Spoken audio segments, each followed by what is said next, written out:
Hello friends, Sunday ஸ்பெஷலாக இன்றைக்கி என்ன செய்ய போகிறோம்னாக்கா, ப்ரான் நேற்று வாங்கிட்டு வந்தது இருந்துச்சுல்ல, அதில் பிரியாணி வைக்கலான்ட்டு தான் கேட்டிருந்தேன். புதுசாக செய்கிறதுனால எங்கள் வீட்டில் யாருமே சாப்பிட்டதில்ல.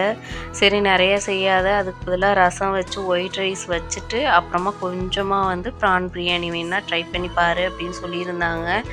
சரின்னு சொல்லிவிட்டு அதேமாரி சாதத்தை வச்சுட்டு ரசத்தையும் வச்சுட்டு சின்ன வெங்காயம் ப்ரான் கிரேவிக்கு ரெடி பண்ணியிருந்தேன்.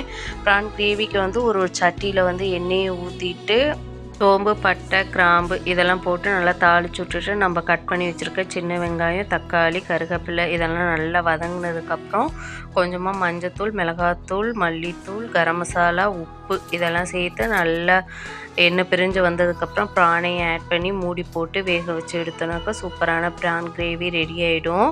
அப்படியே சைடு பை சைடாக ப்ரான் பிரியாணியும் நல்லா உதிரியாக பொல பொலன்னு வந்துருந்துச்சு. எல்லாத்தையும் வச்சு சூப்பராக சாப்பிட்டோம்.